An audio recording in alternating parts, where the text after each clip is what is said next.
So here we go. We got a brand new Starfield progress report straight from Bethesda themselves.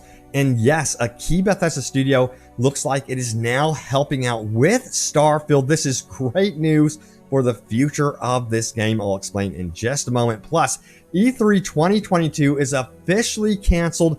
I kid you not. What does this mean for Starfield's gameplay reveal? There's some fans that are actually concerned about this. I'm going to tell you what, don't be too concerned about it at all. We'll dive into that in just a moment. Plus, big influences from games like Cyberpunk 2077 and even Spider-Man. Yeah, a lot of stuff to dive into right now. But first, we're going to start out with this one right here. Here's the headline. It says, Starfield lead draws inspiration from Cyberpunk as seriously impressive. So yeah, it's cool to hear that, yes, they've been exploring Night City. They've been super impressed and inspired by it. Here's the article. It goes on to say this. In an interview published yesterday on the official Bethesda website, Starfield lead Emil Pagliarulo spoke briefly about sources of inspiration while mentioning that the whole team working on Starfield draws a lot of inspiration from other games. Pagliarulo made sure to name check both Insomniac's Spider-Man and CD Projekt Red's Cyberpunk as personal sources of inspiration. It gets really interesting. He goes on to say this right here. I really love playing games that just make me shake my head like, wow, I know how they did that. And it is a crazy accomplishment.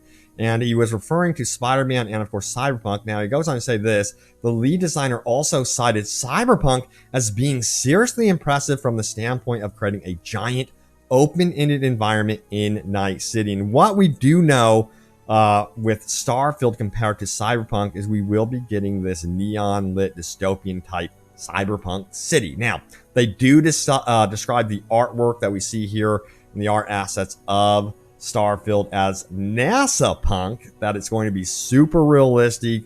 But I'm so curious about this dystopian cyberpunk themed city in, of course, Starfield. That's going to be really, really cool. It's interesting that they were also inspired by Spider-Man.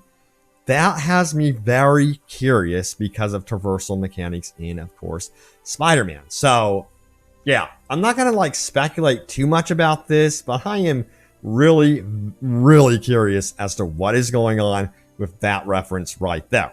All right, so we got to keep going, shall we? So let's dive into this one right here. Goes on to say this, comes from the Bethesda blog.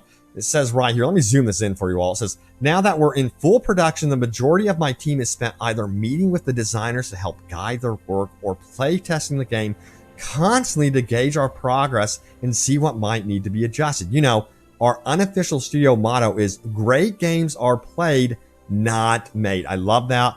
And it says, and that means experiencing Starfield the way a player would at every stage of development. We're brutally honest with ourselves about what is and isn't fun, what does and doesn't work, and doing what we need to do so players get the experience they expect and deserve. So yeah, right now they are in the big time play testing stage for Starfield. It looks like they're really in absolute full development right now. Now, he goes on to say this. Saying you're going to create the studio's first new IP in 20 years is one thing.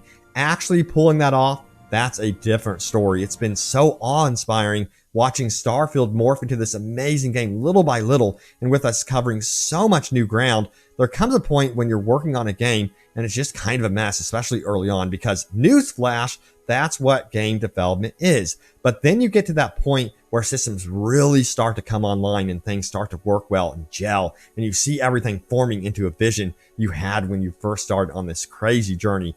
When that first happened with Starfield, it was really an, oh wow, yeah, this is something really special. Players are going to lose their minds.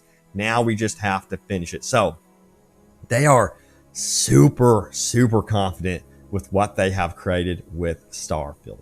And yeah, to say that players are going to lose their minds, I am extremely, extremely curious. Now, the good news about this lead designer here is that he is intimately familiar with the successes and failures of Bethesda. That is so important to remember. Check this out right here. It says, thinking about it now, Fallout 3 really stands out and he was asked what's his favorite game in the Bethesda library to develop for. He said, "We had just acquired the classic IP, and it was my first time being a lead, and we really had to create everything from scratch, so there are a lot of things that became staples of the franchise that I had to help create from whole cloth.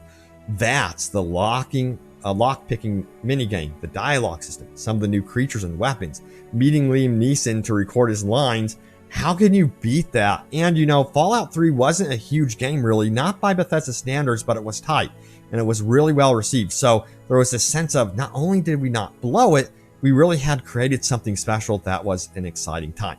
To me, this whole statement here sounds like they want to go back to that with Starfield.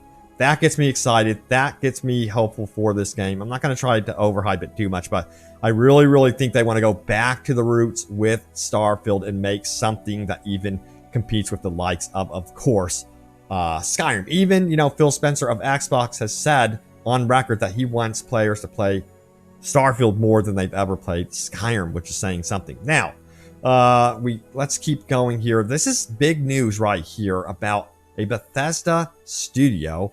They've changed up some things here with Fallout 76. And believe you me, this is going to be influencing what's happening with Starfield. It goes on to say this: Double 11 announced it is producing content for Fallout 76. Maybe some of Bethesda game studio Austin is helping with Starfield. This is a great point, and it was brought up by Caladanar.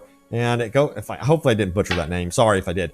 But it says, as mentioned in the headline, Double 11 announced yesterday it is making content for Fallout 76. While the news is fresh, the article mentions that the collaboration actually started in late 2020. Right there, it says, it seems reasonable to assume Bethesda Game Studios pulled in a good chunk of developers from the Austin studio to help finish Starfield while offloading Fallout 76 content production to an external company. What do you think? I think you nailed it right there. I think that's exactly what is happening, and it would probably, in my opinion, be the smartest thing ever to do that. Make sure you have all hands on deck and make sure you don't F up Starfield at all. Now, it says this right here. Here's a reply. It says, I imagine at this point, every Bethesda game studio, I guess, including Austin, is focused on shipping Starfield in time and making the launch as smooth as possible. They can't F it up. It makes sense that they would push Fallout 76 support on an external studio in the meantime. There's also the possibility that Austin is working on the social features Starfield might have that Todd mentioned. Yeah, that's also true, since, of course, that studio is already familiar with multiplayer stuff. So, to me, yeah, I think that's what's going on. Now, a lot of you guys are concerned about E3 2022. It has been canceled. It says, guess it's official, E3 2022 is canceled. Will Powers here says, just got an email, it's official, E3 Digital is officially canceled for 2022. Lots of mixed feelings about this one. Yeah, you know, it's a bummer to hear, but it's kind of strange. We have so many publishers doing their own thing now. They're doing their own events. I think even Ubisoft is planning something absolutely huge. So, yeah, it's not like really that big of a deal. Now, the show will go on for Starfield. It will be making an appearance at the Microsoft Xbox press conference when that is happening in most likely June. Check this out right here. Here's the headline. It says, Xbox is reportedly holding an E3 style conference in June. Time to start counting down the days. I can't wait. That's when we will expect to see, of course, Starfield gameplay. Todd Howard himself has gone on record. Expect Starfield gameplay in summer. Can't freaking wait. All right, now it's time to go over your top comments from my most recent Starfield video, which was this one right here. It says Starfield has fully realized life paths. Unlike Cyberpunk, new gameplay details. So yeah, it looks like we're going to be getting a sort of life paths from Starfield in the game. So I hope it works better, of course, than what we got with Cyberpunk 2077, which was utter disappointment in that regard.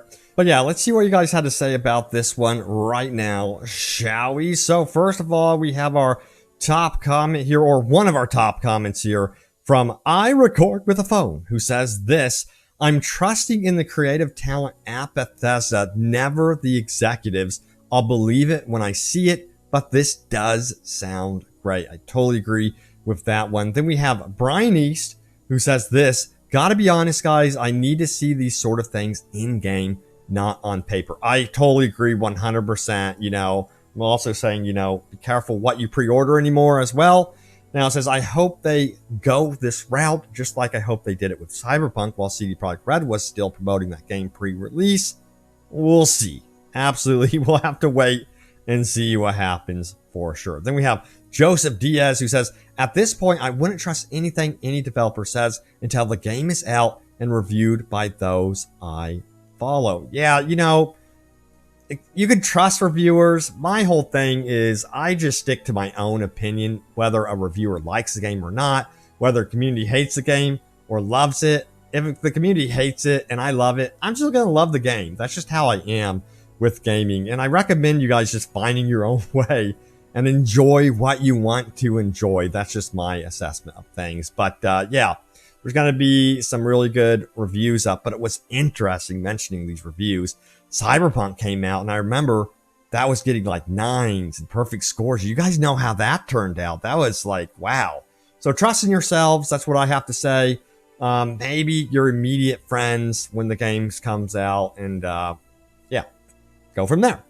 But there it is, the latest happenings around, of course, Starfield, and we did have some Cyberpunk stuff in there as well. Stay tuned for more Starfield and Cyberpunk 2077 news and updates. I have you guys covered, and more open world gaming goodness, and I will see you all next time. Take care.